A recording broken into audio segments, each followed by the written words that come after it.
भारत निर्वाचन आयोग के chief election commissioner Rajiv Kumar ji ने लोकसभा चुनाव की तिथियों की घोषणा कर दी। कुल 7 चरणों में लोकसभा के चुनाव संपन्न कराए जाएंगे। डुमरियागंज लोकसभा क्षेत्र में चुनाव 6वें चरण में यानी 25 मई को होगा।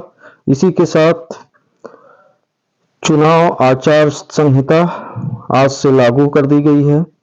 डुमरियागंज लोकसभा क्षेत्र में लोकसभा चुनाव आगामी 25 मई को होना है। नामांकन की घोषणा 29 अप्रैल को और नामांकन की अंतिम तिथि 6 मई होगी। नामांकन पत्रों की जांच 7 मई को होना है और नाम वापसी की अंतिम तिथि 9 मई, जबकि मतदान 25 मई को होगा। मतगणना पूरे देश में 4 जून को होना सुनिश्चित किया गया है।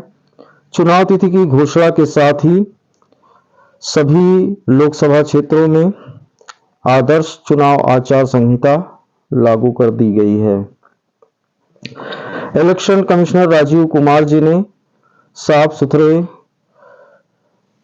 चुनाव कराने की बात कही है और पार्टियों से अनुरोध भी किया है कि वो एक दूसरे पर व्यक्तिगत टिप्पणियों से बचें। आइए देखते हैं chief election commissioner Rajiv Kumar ने क्या कुछ कहा। My appeal to the political parties again. We are very committed for ethical political discourse. I would like parties to again appeal that please maintain decorum in campaigning and refrain from abuses and personal attacks. राजनीतिक दलों को बहुत personal attack से बचना चाहिए। फिर मुझे बदर साहब का एक शेर याद आता है, दुश्मनी जमकर करो लेकिन ये गुंजाइश रहे। दुश्मनी जम के करो लेकिन ये गुंजाइश रहे, जब कभी हम दोस्त हो जाएं तो शर्मिंदा ना हो। और वैसे भी आजकल जल्दी जल्दी दोस्त बनना और जल्दी जल्दी दुश्मन बनने की प्रक्रिया थोड़ी ज्यादा चल रही है।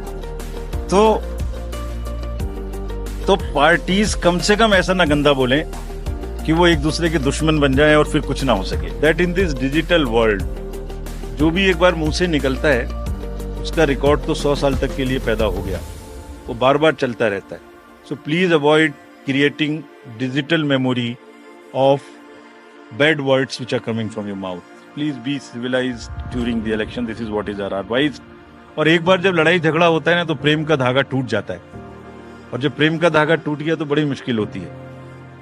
रहीम ने कहा था, रहीमन धागा प्रेम का मत तोड़ो छिटकाए, टूटे से फिर ना मिले गांठ पड़ जाए। तो क्यों ऐसी गांठ बांधनी है? थोड़ा प्यार मोहब्बत से कैंपेनिंग करें।